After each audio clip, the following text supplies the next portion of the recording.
Jeff said go. Hello, folks. I hope you can hear me. This is Governor Dunleavy, and this is our presser for today. We have a different technology setup. We're using Zoom, and we're getting help to do this from a lot of people. So again, we'll probably go back to our original format here in the near future, but we wanted to have a presser and give you an update on what's happening with the virus here in Alaska. It's been a few weeks, at least, since we've had an update. We've been doing press updates, and I know that health has also been having discussions with folks. But we're going to talk about the numbers today like we do. We'll have Dr. Zink here, Dr. McLaughlin, our epidemiologist. We've got Heidi Hedberg, who's in charge of our logistics and making sure we have testing and equipment and the facility set up, as well as Adam Crum, who is our Commissioner of Health and Social Services. But just to lead in, as we know, we've been dealing with this pandemic for many, many months, just like the rest of the world has, just like the rest of the United States has. And once we got beyond the original modeling that showed widespread illness, infection, and death, and we realized that the death rates, the number of deaths, were not anywhere near what the original modeling predicted. We then went through a couple of phases on how to deal with it. The first phase was, once again, bracing for that initial modeling in order to try and build up our healthcare capacity and prepare the people of Alaska to try and avoid the virus, to extend some time, give us some time to build up that capacity, and to make sure that our other systems would not collapse if that modeling came to fruition, which thank God it didn't. So, and then we went into opening, rolling back restrictions, and or in April and May, rolling back restrictions, but also then managing the virus. We always knew that the virus cases were going to rise. We just knew that because it's highly, highly contagious. Some have said this is probably one of the most contagious viruses they've dealt with in decades. And so we see that. A lot of cases in the world. Again, you had places like Europe that at certain times through this pandemic, starting in January, it's ebbed and flowed, where places like Europe have done, quote, well, by having cases, lower cases. And then other times, some would consider not well by increasing cases. A couple of things have happened since the early stages of this pandemic. And I'm going to just go through a couple stats here. We'll talk about the cases today, but I'm also going to talk about some stats that we're looking at over the last several months, some trends. There's certainly concern that our cases are rising, but again, that's happening across the United States. It's happening across Europe. Most of Asia is holding steady for a whole host of reasons. And so for the places that have a lot of restrictions, for the places that are really, I don't want to say controlling populations, that's probably a poor phrase to use, but for those places that are doing things a lot different than the United States and Europe, they're holding steady. Places like the United States and Europe, in which we've opened up our economy, we've opened up our society. Obviously, when you're mixing with folks, the chances of getting an increase in the virus is pretty good, and that's what we're seeing happening. But again, we always knew this was going to happen. So here are some of the cases, statistics that we have today. We have 204 new cases for a total of 11,605 cases. New deaths today, unfortunately, 1, brings us up to 68. Cumulative hospitalizations, 375. Total recovered, 6,110. Total tests given, 547,140. And we're going to talk about testing and how we're ramping that up. We've always been pretty good at testing compared to other states, and we're going to be doing more of that to help inform folks whether they've been infected or not. 41 hospitalizations, 8 individuals on ventilators. We are closely monitoring our case counts and our hospitalizations. We've been doing that since the beginning of the pandemic. Those indicators, those metrics are 2 of the most important metrics, not the only, but 2 of the most important metrics that we're focused on. Because again, remember, cases in the hospital, hospitalizations, it's a competition for beds, competing with other illnesses, accidents, procedures, etc. Our hospitalization is holding steady. And we're going to talk about that here in this press conference. So data from Providence in Anchorage, the average length of stay for COVID patients has decreased. So in March, the average stay was about 11.8 days. In June, 8.8 days in the hospital. In September, 6.7 days. We've learned a lot about the virus. We've learned how to deal with the virus. The medical community has learned a lot on how to deal with patients.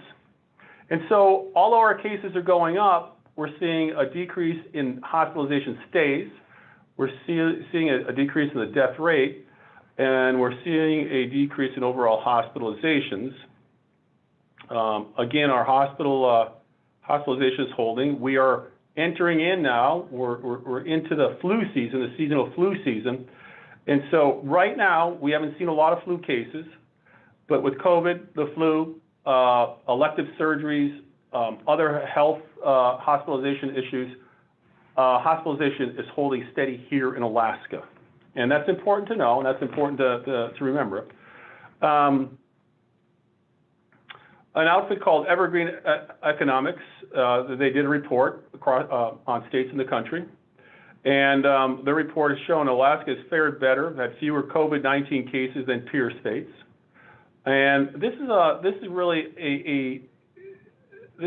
as a result of a lot of work in Alaska and a lot of work by individual Alaskans. Again, it was individual Alaskans that were able to keep these case counts down in the beginning and gave us an opportunity to build up our healthcare capacity, which we continue to build up. And as I mentioned, our healthcare capacity is holding.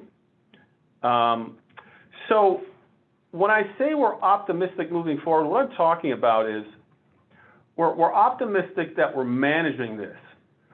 There may be some that will say, well, the cases are growing, so how can you manage this? Well, in an environment where you have a highly, highly contagious virus that easily infects individuals, in a society such as we have here in the United States, as they do in Europe, across the world, your cases are going to go up. But what we're learning is how to deal with it, how to deal with the hospitalizations, how to deal with the treatment. The other component of the optimism that I'm talking about is you have several vaccination trials that are happening. There's been a big push, probably more so than any other time in the last several decades, on trying to get a vaccination that's going to work for the world. And so what we're hearing now is that some of those vaccinations, the trials should be done, and they would go into production, the vaccinations, sometime in November. We talked about this for some time. And the hope is that they'll ramp that up so that we increase our production in December and January, and then we're able to offer those vaccinations to individuals on the front line, such as healthcare workers, those with underlying health conditions, et cetera, protecting those people that are the most vulnerable. The other thing that we learned about this virus, as you mentioned, is its impact on younger children is not nearly as great as we initially thought it could be. That in many cases, seasonal flu is more problematic for children than COVID-19. And so we continue to work at getting our schools open. We have 54 school districts. They've submitted plans to the Department of Education. I, like the rest of us, want to see as much in-class learning as possible. We understand that where there are infection spikes, and as we mentioned all throughout this management phase for the past several months, we'll deal with those spikes, specifically where they occur and the locale that they occur. Again, we have strike teams. We'll talk about that in a moment, where we send folks in to assist local healthcare officials and communities to deal with spikes. And so we're going to end up seeing our cases continue to rise. But we're keeping an eye on our hospitalizations. We're keeping an eye on our death rates. Unfortunately, for the folks that this virus has impacted to the point that it's caused their deaths, the vast majority of those individuals, unfortunately, we're dealing with other health issues as well. And so again, those are the groups that we want to do our best to try and help and protect, and we're going to continue working on that. We've submitted a vaccine plan to the CDC, and Dr. McLaughlin and Dr. Zink, as well as Heidi, can talk about that. And so again, what I want to leave folks with is this. And I talk to the team on a daily basis, our health team. And I'm always asking the question, is there anything that's really surprising us right now? Is there anything that's shocking us right now? Is there anything that when we look out, we become concerned because of some new twist to this thing? If anything, the twists are somewhat positive. Like I said, we didn't know that the death rates, as the cases go up per capita-wise, the death rates are falling. We didn't know what the hospitalizations were going to do, and they also appear to be falling. We didn't know about our capacity and could we maintain it. And what we're finding is even though there's more cases and more people going into the hospital, those stays are, more cases, the people going into the hospital is not as great as we thought, and those individual stays are less than we thought. So again, that's all good news. It gives us hope, but we are going into some of the darker periods here in winter in Alaska. People are going to be indoors. It's going to start getting colder and colder and colder. And we anticipate that the cases will continue to rise. And so we all need to do our best to try and prevent ourselves from getting the virus. And we're still going to have to continue living. We're going to still have to continue to function as a society. That'll put some of us, many of us, in situations in which we're mixing with people. This increases the risk, obviously. But there are some activities, there are some jobs, for example, some types of work that, in many respects, that's not avoidable. So, for example, I've been asked questions, have I changed my my routine at all? And the answer is yes, significantly, just like most people have.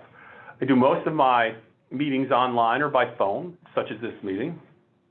I do wear a mask often, and I know that there has been discussions. I'm sure I'll get a question, which is fine.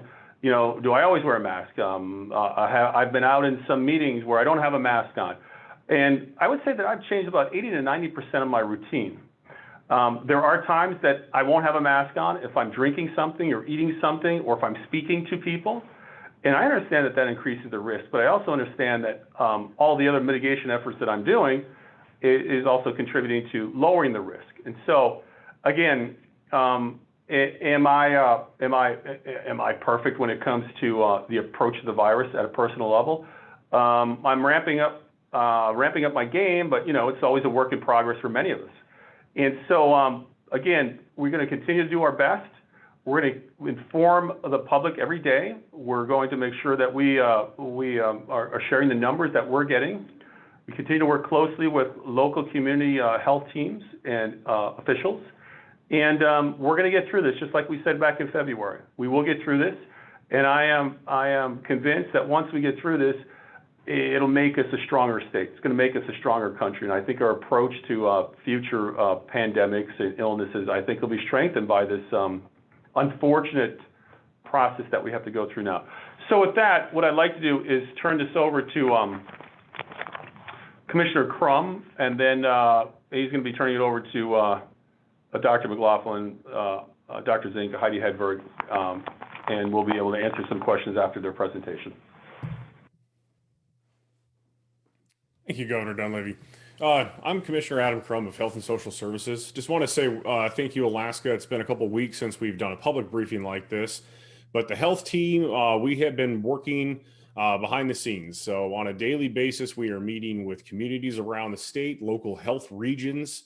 We are dealing with press availabilities, trying to share out and strategize events, working with our federal partners to make sure that we are getting as many resources as possible to the state and that we are delivering those resources where they're most needed.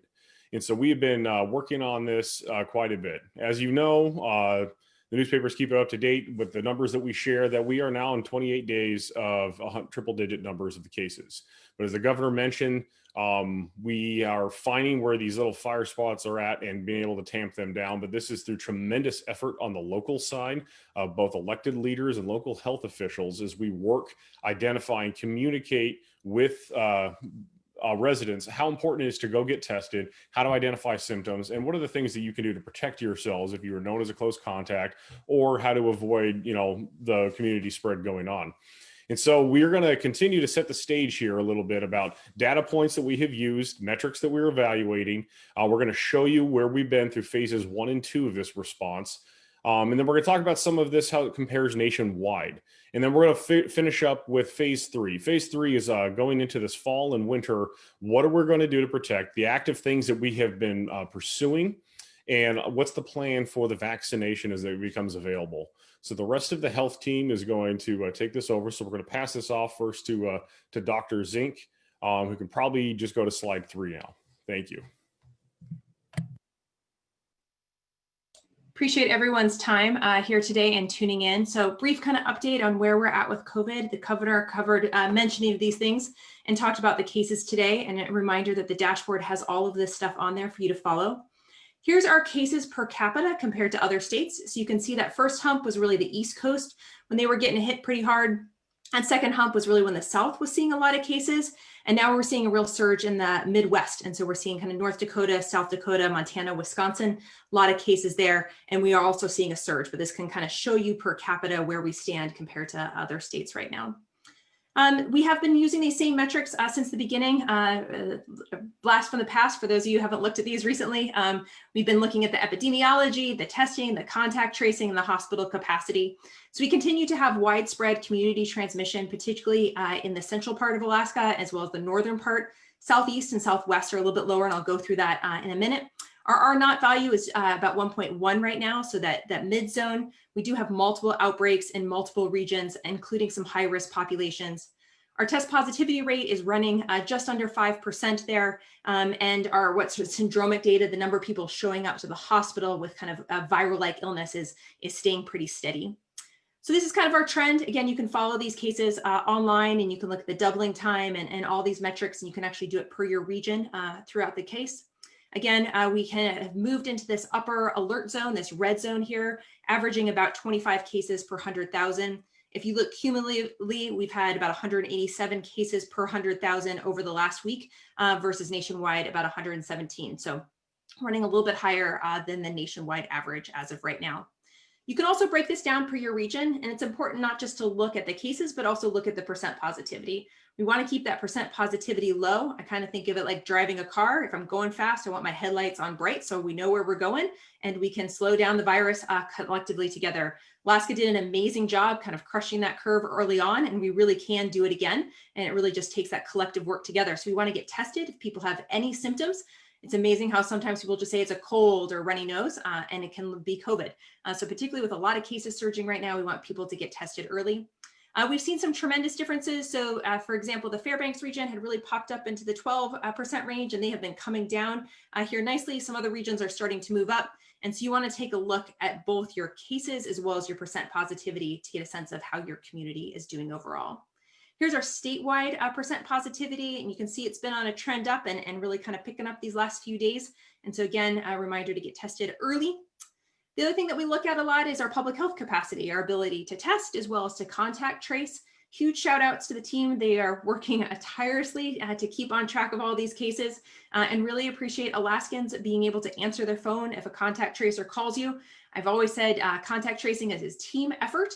As soon as you find out you're positive, if you can let your contacts know, it makes a big difference to get them in quarantine early. So again, quarantine is that question, wondering if you have COVID, and that's waiting 14 days to see if you grow out the disease, versus isolation is for illness, and that is somewhere around 10 days, can be longer depending on someone's illness. So you can see building up that contact tracing, but a lot of people are having a lot of contacts these days, so it becomes really hard to determine where the cases may have come from. Here's some more information on the contact tracing in general. And so this looks at the top yellow line there as just contact tracers over time.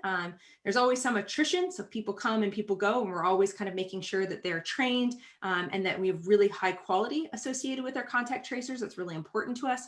And so that has been growing over time.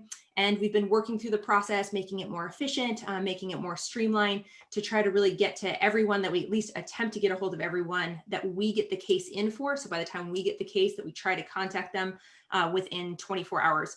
And you can see when we started to head into those double digits, we got behind, but then we're really starting to get caught up. But you know, today's proven to be another challenge day. So starting to get a little bit behind today. It's constantly running in front of that wave as a whole. And then the other thing that we talk about, that fourth metric that we've been talking about since the beginning, has been hospital capacity. There have been some changes to the data dashboard as of today, including the percent of inpatients that are COVID related. And so you can take a look at those.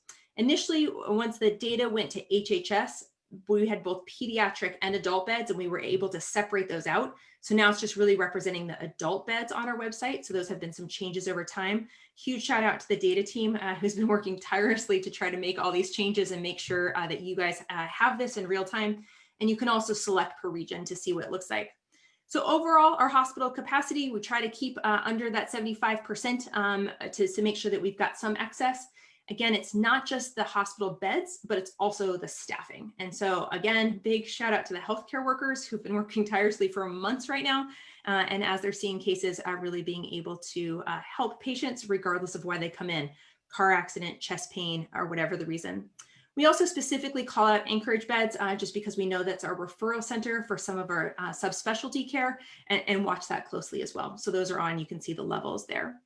You can also see the dashboard. This is directly from our dashboard. You can see the little metrics that look at statewide capacity and Anchorage capacity. And here you can also see the bottom is how many people are in the hospital at any given time. And so we talk about the number of new people that have been hospitalized, but as the commissioner and the governor mentioned earlier, sometimes those are very short stays, particularly for younger people, but they can also be very, very long stays, particularly if people have a lot of complication. And so the overall kind of burden on the hospital system has to factor in both of those things. And so here it's been pretty flat, had a little peak there recently, but otherwise fairly flat with the overall number of people being hospitalized for COVID at any given time. This is some other information that I think is useful to take a look at, and this is also touched on briefly. This is the hospitalizations by age. So this is if you get COVID, the chance that you were hospitalized. This is Alaska data, and it's by age group. So you can see March through October at this time, and you can see the different colors represent different age groups. So in general, we've seen a decrease in need for hospitalization across every age group since the beginning, but we can still see those in the 70 to 79 and 80 plus continue to be the group that is most likely going to require hospitalization. We see a similar sort of trend when we look at deaths per age group. And so again, each one of these is an individual person and an Alaskan and friends and family and loved ones with them. And so the lower we can get this number collectively, the better off we all are. And so I'd like to see those numbers coming down. In general, we see a similar trend in Alaska that we've seen in the United States, that if you get COVID, the chance of passing away from it has been slowly decreasing over time for a whole series of reasons. And so again, the highest rates is again, those over 70, but you can see the age groups, and this is Alaska specific data. This is another presentation and an article that came from JAMA, as a national scientific magazine, and it looks at what's called excess deaths, the more deaths than you would expect at a given time. And it took the top 10 states that had people dying kind of more than they would expect. And you see again, that first East Coast wave, and then you see that kind of second West wave or that South wave that we saw. And what you really see is that when you have a lot of cases in a short time, you have a lot more excess deaths. So we talked a lot about flattening that curve at the beginning to stay under the hospital capacity. This is why it's important. You know, New York and those states got hit hard. They didn't really get a chance to flatten that curve because they didn't have access to testing and dense population and a bunch of other things. And so they saw more excess death. And you can see as it's gone on, if we can keep under that hospital capacity, then we've got the resources to be able to treat people. Again, our goal is to not have people get it if they can otherwise avoid it, but we do know it's highly contagious. And so we wanna make sure if they do get it, they've got the ability to get treated as well. So this is our excess hospital, our excess death data for the state of Alaska. So we look at this on a regular basis. This is going from January through August of this year. Remember, this data usually lags. It takes a while for death certificates and everything to kind of work through the process in the system. And so a bunch of data people do this on a regular basis for all diseases in Alaska and help to keep these numbers so we can keep track of how healthy and well Alaska is doing overall. The big trends to point out from here, no significant excess death at this time from Alaska. Again, early in the year, but we'll continue to watch.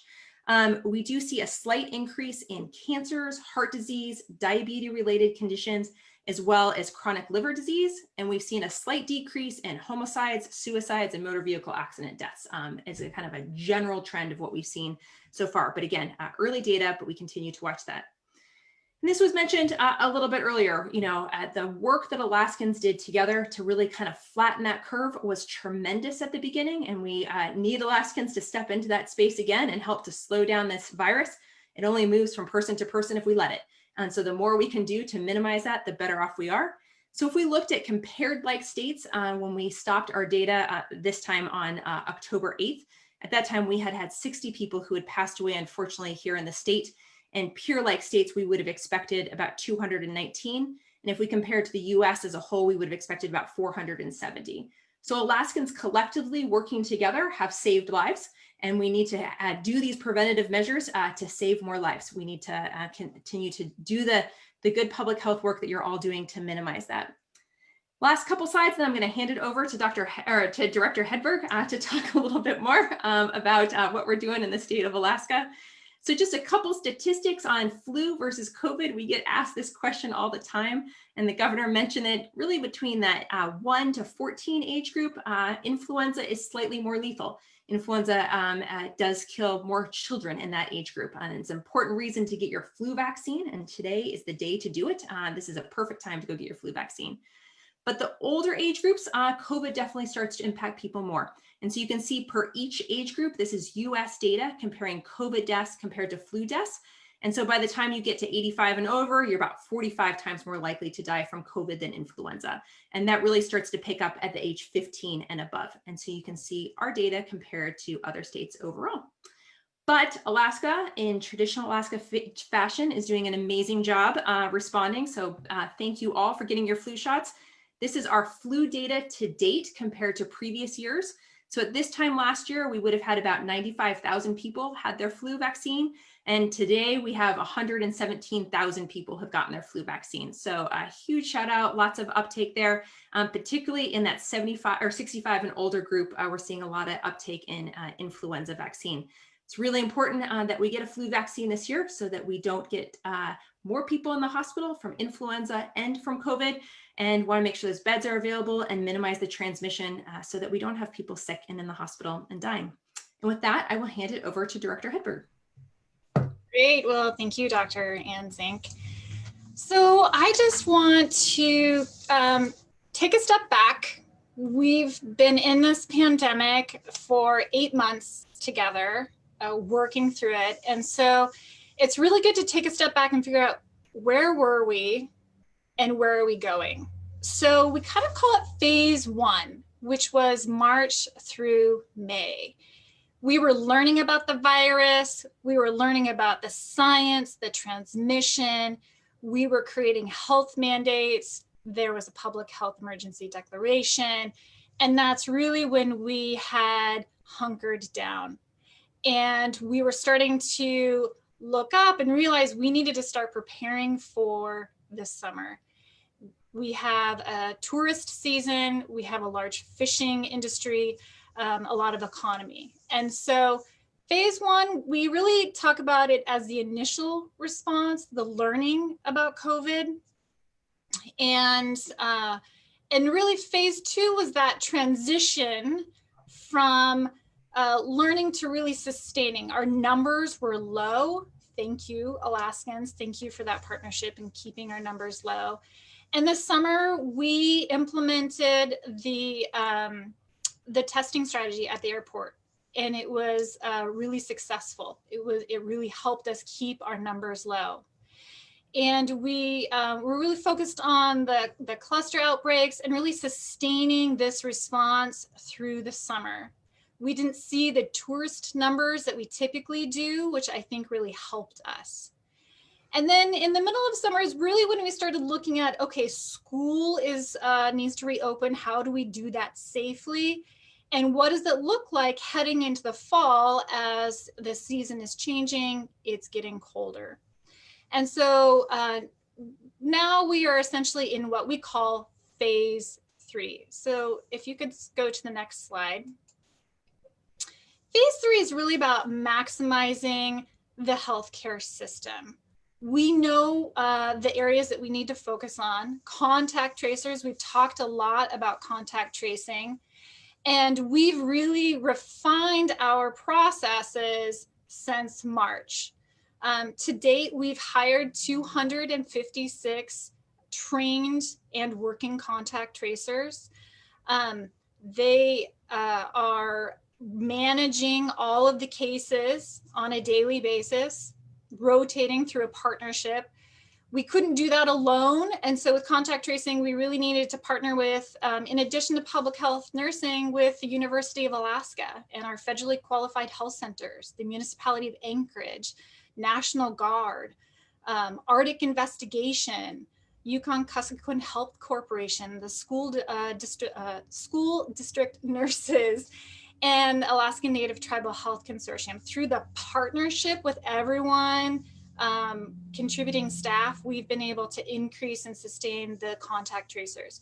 We always need more contact tracers. If you're interested, please reach out and we'll get you connected. We're going to continue to expand our contact tracers, especially as we go into the fall. And we are looking at technology for those individuals that want to maintain contact with the contact tracer through texting, because we do a daily or every other day check-in. We're building that capacity if that positive case wants to touch base via text. So we're looking at how can we be more efficient with our contact tracers. The other area that we're really focusing in on is testing. We want to make sure that we bulk up on our testing supplies. Our federal partners have communicated to us and to the healthcare industry that they're going to stop sending those testing supplies. And so we're in this transition now where we want to bulk up to make sure that we have enough to sustain us through the winter months. So we're working on increasing our testing supplies. We also want to make sure that there's access to testing in every community. And every community is going to look a little bit different. Sometimes it's going to be a mobile team. Sometimes it's going to be a fixed site. So it looks different. We also want to make sure that people get timely test results. Remember, if it's been more than 3 days, you need to reach back to the location that collected your sample and really try to get that test result. You shouldn't be waiting more than 3 days. On our dashboard, just as a reminder, we track our timeliness. And right now for the state lab, it's about 1.5. And for commercial lab and the hospitals, it's less than a day. So if you want to know where we're at, just make sure to go visit our dashboard. The other area that we're really focusing on, I know that it says hospital capacity, but I want you to think of healthcare capacity. We want to keep Alaskans in Alaska. And so what does that look like? Patient movement from a rural community, typically they come into Anchorage. If Anchorage is full, how can we build those partnerships? And is Central Penn in Soldotna or Bartlett in Juneau, if they have bed availability, can we do those patient transfers to what is not typical, right? So looking at how we can really expand patient movement.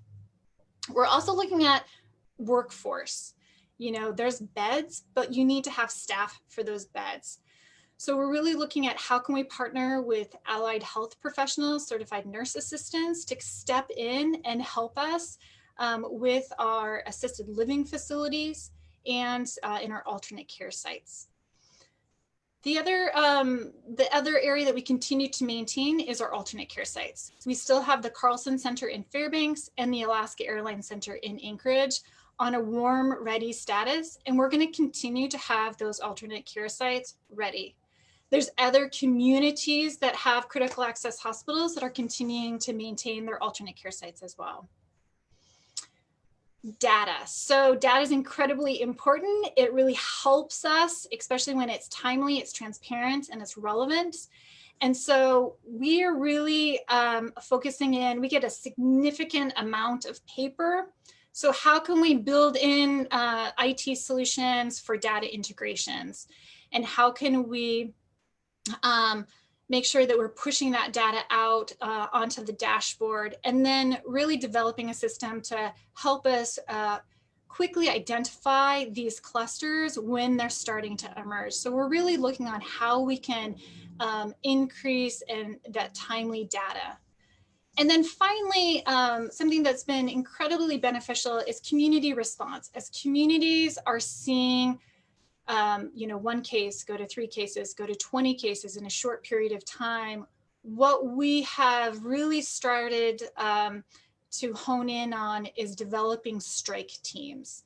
A strike team is 1 person or 2 people that are trained in infection prevention, contact tracing, outbreak investigation, providing just a kind of a collaborative, let's pull together and communicate what the needs are. They understand our department, they understand what's going on in the community.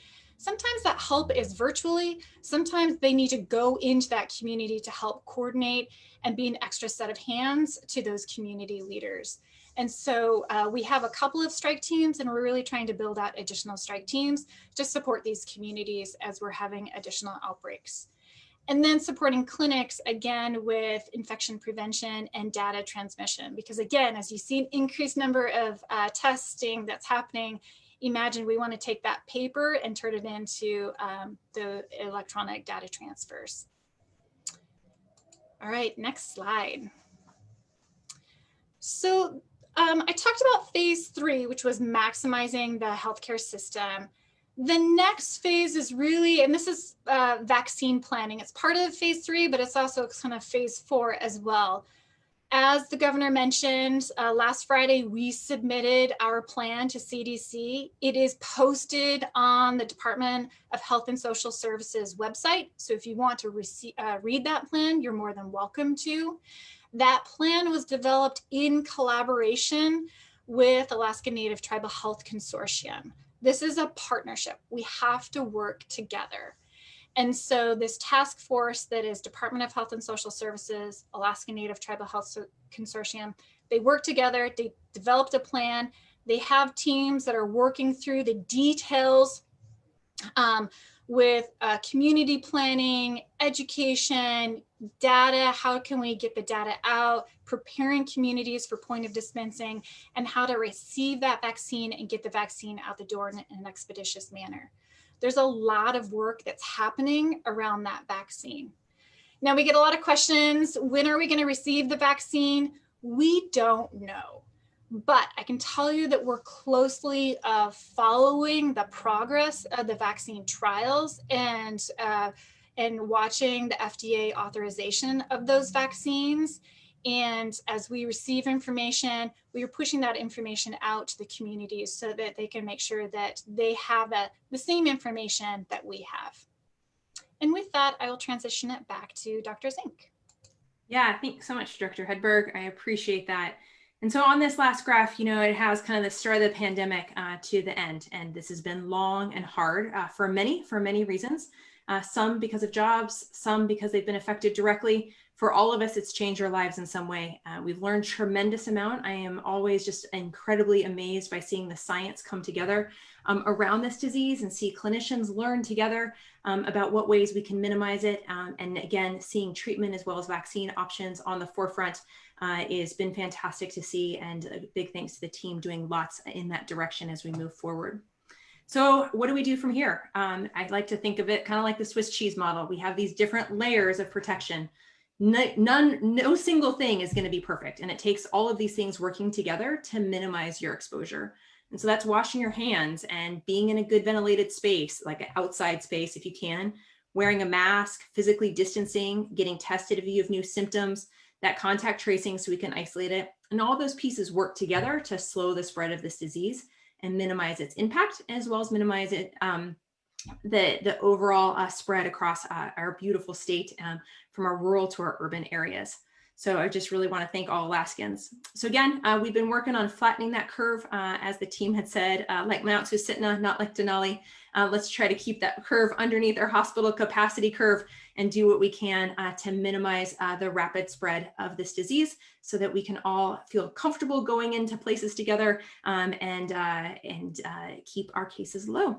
So with that, be well, be safe, be kind. I get amazing stories all the time of Alaskans doing amazing things Everything from a physician recently who realized that obesity was a huge risk factor and lost 100 pounds since the pandemic started because of the outbreak, to little kids who send great cards about the ways that they are sending letters and treats to elders in their community, to quarantine workers who are checking on those that they take care of. So Alaskans continue to impress. And with that, I will hand it back over to the governor.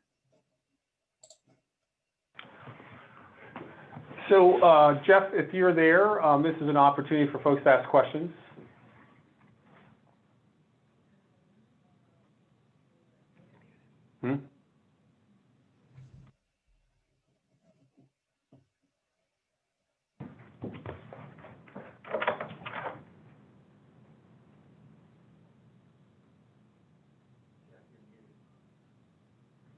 Good afternoon, Governor Dunleavy. Anthony Moore with KSRM Radio in Kenai. Can you hear me? Yes, can you hear me? I can. I just wanted to make sure before I ask the question. We're talking about coronavirus pandemic. The seasonal flu is knocking on our door. When it comes to coordinating the community response and organizing those strike teams and taking into the fact that each community's needs would be different when these numbers start to go up, which they have been, what would be the advice and what would you do to help curb that spread? Would the advice very simply be to just mask up and use hand sanitizer? What else would you possibly do to kind of help these communities across the state? And with that, I appreciate your time. Thank you. Yeah, no, thanks for the question. So it hasn't changed since we've been dealing with this virus. We know that it's spread from one person to the next. If you want to maximize your ability to not become infected, you stay away from people. As we've mentioned in the beginning of this press conference when I was speaking, that's hard to do for most folks because it is such an integrated society. I am sure there are people in Alaska that are living at remote camps, in remote communities, that just by the nature of the life that they live, the life that they've chosen, and the life that works for them, they're able to do that. And that's why we still have communities in Alaska that don't have the virus. And we have a lot of individuals, obviously, that have not been infected and probably never will be just because of the distance and the nature of their life.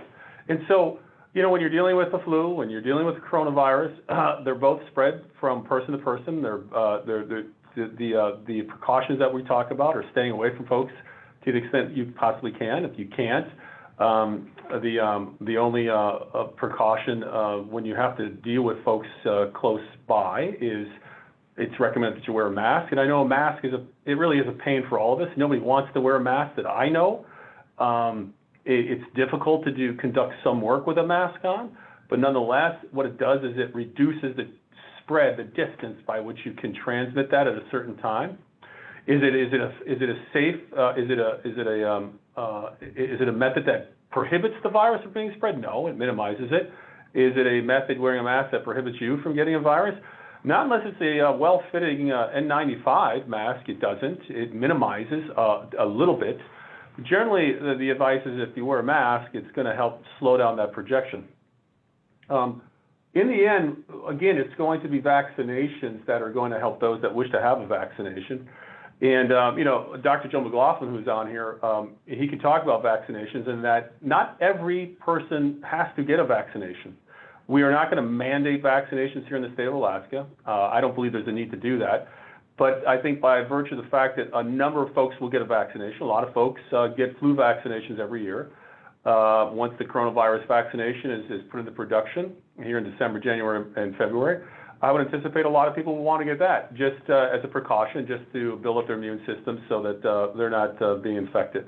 But it's not, the advice is really not any different than what we've talked about early on. The cases are going up because it's a highly contagious disease, highly contagious virus. And so you're going to get more and more people infected. It's the way it is. And again, wearing a mask, distancing, doing interactions online if possible, minimizing your contact with others. This is what's going to help minimize the spread of this virus. Okay, thanks for the question. And let's go to Peter Siegel with the Juneau Empire.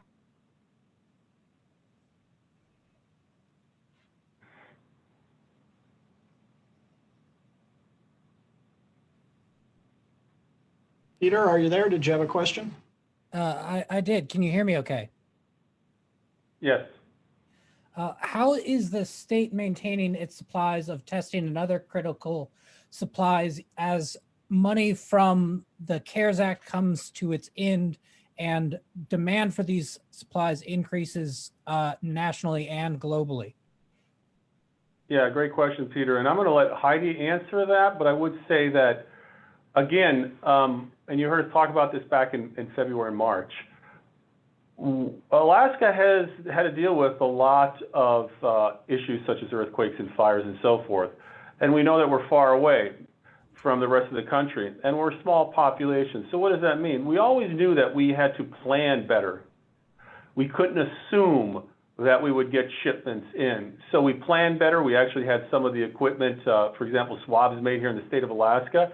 But Heidi can talk very briefly about where we are with protective equipment, testing, et cetera. But I think we're doing pretty good in that area. Heidi? Yeah, thank you, Governor. So personal protective equipment, we definitely have sufficient supplies. We're okay. When it comes to testing materials, the commissioner did approve using CARES Fund to bulk purchase testing supplies. So we are engaged in that process right now. We also have been working and messaging to the clinics and to the hospitals to purchase now. And it's also about diversifying. So instead of going to one vendor, look at other vendors. Instead of relying on one testing platform, look at other testing platforms. It literally takes a village, right? It takes multiple supplies from multiple vendors and different relationships to be able to meet the day-to-day needs. I'm thankful that we've been able to meet the day-to-day needs, but it's a constant focus to make sure that we have enough testing supplies. And it's moving it between communities as well.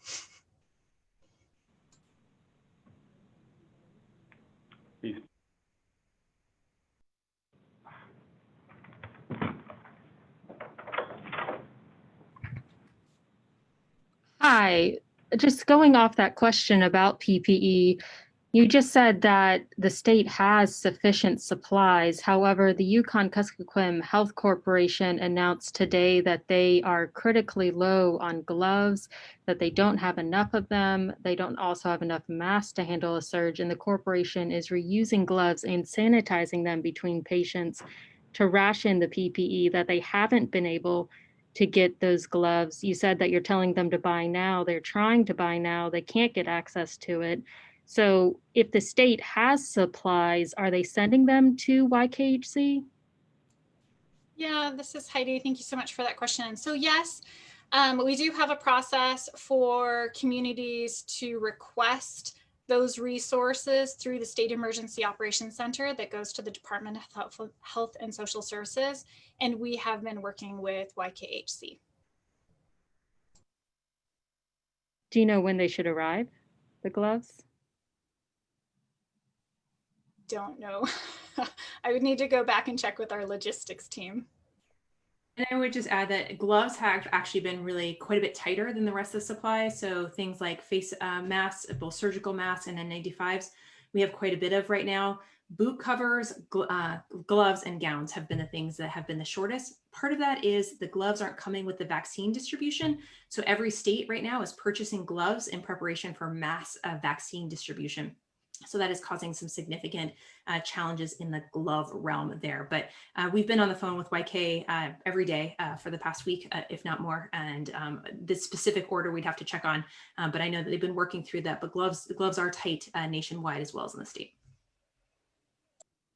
Okay, thanks, Dr. Zink. Now let's go to Brian Mazurek, reporter at the Peninsula Clarion. Hey, can you guys hear me okay? Go ahead. Yes. Okay, so my question is for Commissioner Crum.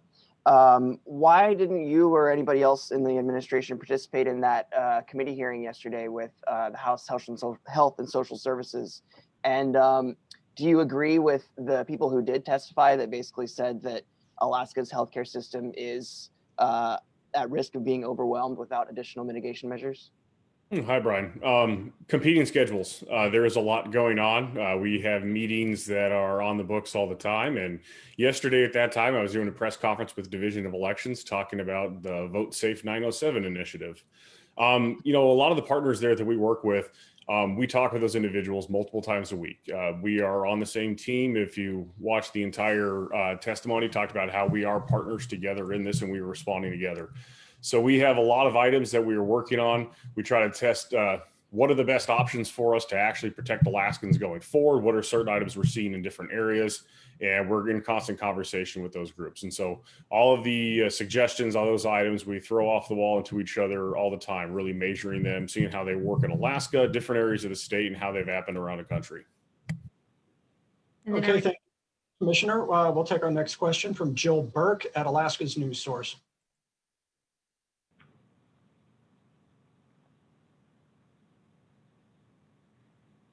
Okay, thank you.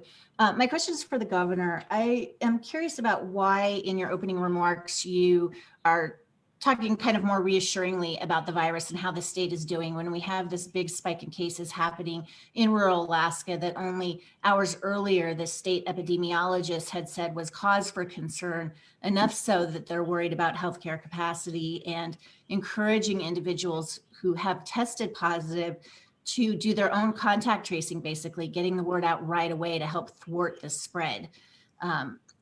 Why no mention on the situation that's happening there?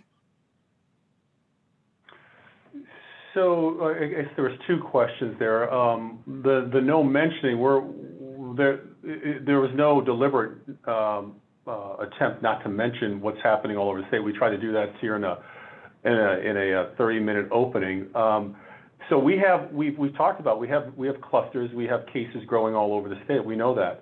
And again, my approach to this is to say, is there anything unexpected that's happening? Has there been anything unexpected that's happened over the last several months?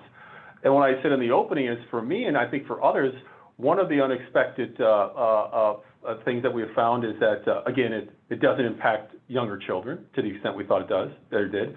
Our death rates seem to be falling. That's what the stats are telling us. Our hospitalization rates are holding. So I don't want anyone thinking that as a result of the question that we are somehow misrepresenting what's occurring in the state. We start off by saying the cases are growing. We've shown all the data. We've shown charts.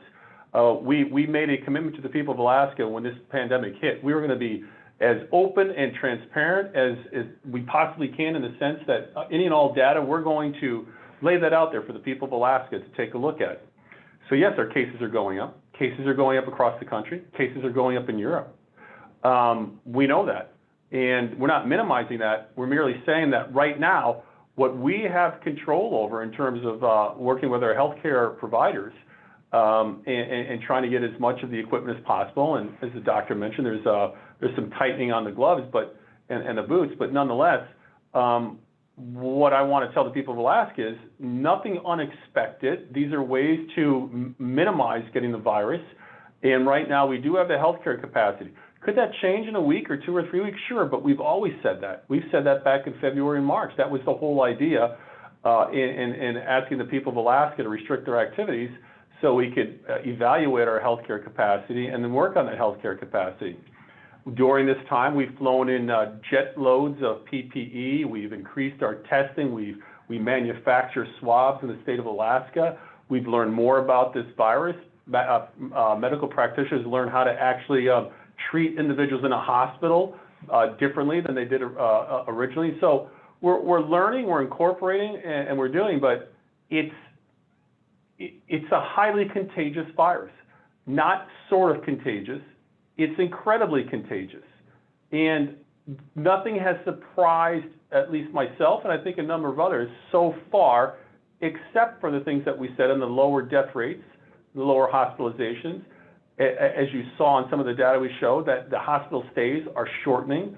You saw the charts that Dr. Zink presented on spikes early on in death rates, and deaths are coming down. So cases are going up.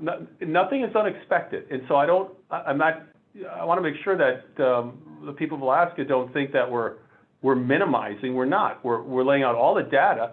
We're simply saying that cases will go up, but good news is that hospitalization and death rates are going down, and capacity is still holding. Again, that may change, and if that changes, we'll deal with it. Okay, thanks, Governor. We have a second question from Alaska's news source, this time from reporter Alexis Fernandez. Hi, Governor. I wanted to ask why you implemented the strict social distancing requirement and the 5-day quarantine for travelers with such short notice. Was that I couldn't hear. Was that question directed at me? I believe so, yes. Or whoever can answer the question. Okay. Well, we got a team here. We can ask Adam and the doc to jump in. But basically, we're refining all of our approaches to try and again find that balance between what is working, what may not be working well. How do we tweak things to get things moving back and forth to try and stay within a reasonable, I guess, approach to dealing with the virus. But if somebody online wants to, on the health team wants to talk about the 5 days versus the 14 days, et cetera, please do.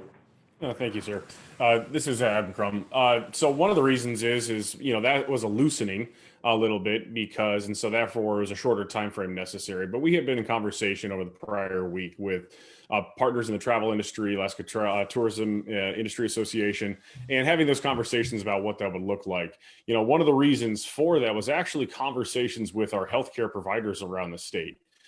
To actually allow their workers who need to take breaks, who've been going, or who actually are getting licenses to come work in the state of Alaska, to allow them to come to work a little bit. And so we weighed this against the risks and mitigating factors. And I'll let Dr. Zink actually talk about the 5-day aspect. Yeah, so I appreciate it. There's been no big change in the science. So we know that this incubation period is somewhere from 2 to 14 days from the time of your exposure. We know that anytime we're in close spaces near other people, don't have a mask on, we're at higher risk. More and more airline travel, people are wearing masks. Many of the airlines do require it now. And we are anxiously awaiting more studies to look at any sort of kind of transmission on airplanes with masks. We have transmission data on airplanes without masks, but not with masks. And so continue to look for that. CDC still ranks airline travel as medium to high risk. But we also see that a lot of the transmission happens from the activities people do prior to travel. So it isn't just with the flight itself. It's, hanging out with family and loved ones, or mixing or being at a wedding or a funeral in another place and then coming back. And so that's a place that we see transmission occur. And so that 5 days is really from the time that they came into the state, but that assumes the transmission happened on the travel itself. And the transmission may have happened before that. The 5 days is a minimum. You can get your test anywhere after that. We keep the travel testing open if you're coming from anywhere from the lower 48 or Hawaii and coming into the state. But you can also use it if you're traveling to another place in the state. So say you live in a community with lower cases, you can use that travel testing. And again, we pick up about 50% of virus on a person who's been exposed about 5 days out, and we're getting more to like 70 to 80% at 7 days out. None of these things are perfect. They are all tools to be used in combination. And we want to make sure that the system is working for you, that you've got ability to get tested, that you've got the science and information to make decisions that make sense for you and your family, and the resources there to be able to do it. And so this was a combination of those things. Okay, our last question tonight comes from Andrew Kitcheman at public radio station KTOO in Juneau.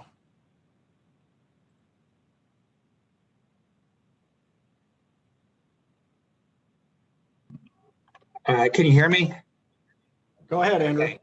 So it's a two-part question. The first part is regarding contact tracing, and it's for any of the public health officials who are familiar with contact tracing. And the second part is for Governor Dunleavy. Yesterday, Anchorage public health officials said that what they're finding in contacting tracing is that some close contacts don't want to quarantine because their jobs depend on them being paid, or their pay depends on them working. And I'm wondering if the state, if you're seeing that statewide, if this is an issue that is coming across in public health. And then if so, my question for the governor is, do you think anything should be done at either the state, or would you call on something to be done at the federal level to address that issue? I can start from a health perspective, and Dr. McLaughlin may have some additional things because he works a little bit closer with the cases specifically. I think that this disease is hard in many ways. This quarantine period, this incubation period is really long, and so is the isolation period, and there's no easy way to it. I wish I could change the biology of this virus, but I can't. And so we just have to deal with the science and the information we have. And it is hard. It's hard for families. It's hard for workers. It's hard for kids, and being able to minimize it. But all we can do is learn about it, share the information and data. And we really do ask that people quarantine for that 14 days. There's no test-based strategy to shorten that at this time. We hope that at some point there will be, but there's not at this time. And then if they're ill or they have the virus, they stay back. But we are seeing more and more just COVID fatigue and frustration associated with these. But Dr. McLaughlin, any other comments or thoughts on that one? Sure. Thank you for the opportunity and thank you for that question. You know, it's a good question. We are seeing this statewide. We're seeing a number of people who are not interested in participating in contact tracing. My nursing staff frequently reports getting hung up on by people that they're trying to, notify. So there are a number of reasons why people might choose not to participate. One, as Dr. Zink said, is just fatigue. They're just tired of COVID and they're just done with it and don't want to participate. Another could be job-related pressures and stresses, also school-related issues. So there are a number of reasons why people don't do this, but our job is to really try and promote contact tracing and really underscore the importance of it. It is one of the most important tools that we have in public health to control COVID-19 transmission. One of the things that we're asking is if anybody develops COVID-19 and tests positive, we want them to go ahead and notify their close contacts immediately. So as soon as you test positive, if you've got symptoms, you go 2 days prior to symptom onset and you identify everybody that you were in close contact with. And that means that you spent at least 15 minutes with that person within that 6-foot radius of the person. And we want people to go ahead and notify everybody that they were in close contact with. We in public health will try to notify them as well, but we've got lots and lots of cases that are coming in every day. And so we get backlogged. So that's why we want people to really participate in that. So hopefully that helps answer the question. So, there we go. So Andrew, thanks for the question. So since I've just been made aware of this recently, this will be something that we take a look at. We'll see how widespread it is, how problematic it is, and then we'll have a discussion as to see if there's anything we can do at our level to deal with the issue. But again, this came up, I think, late yesterday. It was brought to my attention late yesterday, and we'll take a look at it and we'll make we'll make some decisions one way or the other, whether it's something that the state needs to get involved in or not. We'll take some time to do that. Hey, Governor, that wraps up the questions. We'll go to you for closing comments. So thank you. Thanks for being on. Again, it's we're working through the technological issues as well as this pandemic. It's kind of turned our lives upside down across the world, and it's no different here in the state of Alaska. Again, nothing is surprising except the things that we talked about that are positives. Highly contagious. Once the early models did not pan out, thank God, that there'd be large-scale hospitalizations and death, that it doesn't impact younger children, as for example, the seasonal flu may, and watching our death rates and our hospitalization rates fall, even though the cases are rising, is a good thing. Do we think there is a point where if you go from 200 cases to 300 cases to 400 cases to 500 cases, the hospitalization we'll see more hospitalizations? Sure, then we believe that will be the case. But again, we're doing what we can to minimize that growth. And keep in mind that if we did nothing from the onset, we'd probably have several hundred, if not thousands, of cases occurring here in the state of Alaska. We did a great job in the sense that the cases were very low, the numbers were low for a long period of time. We are seeing an increase because of just the nature of this virus, the nature of the fact that people have to live, society has to keep moving on, et cetera. That doesn't mean that we don't care. We do care. We do care, especially those folks that are in those vulnerable populations. Alaska was one of the first to get out in front of taking care of those folks in our quote, congregate settings like senior centers and prisons, et cetera. We're also a leader in this country in dealing with our industries that bring folks in from outside and rotations. Our fishing approach with our communities and our fishing industry was a success by any measure in terms of not spreading that virus from workers coming in from outside into the state of Alaska. We've done a fairly good job with the other industries such as oil and mining as well. So there's a lot of things we've done, we think, well, and not just us, but when others from outside the state and federal officials look at us, they say that we've appeared to do things well. We're not going to be able to eliminate this virus on our own. It's going to take science. It's going to take these vaccinations to come to fruition, and it will take a certain number of people to volunteer to get these vaccinations. Just like diseases in the past, whether it be measles, whether it be smallpox,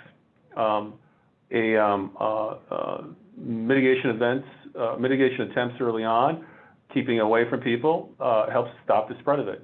But again, thank God we're in an era where science moves pretty quickly, knowledge moves pretty quickly, and over the next few months, again, we're going to see a rise in cases. It's going to be difficult for some. It's going to be a cold, dark period of time here in November and December.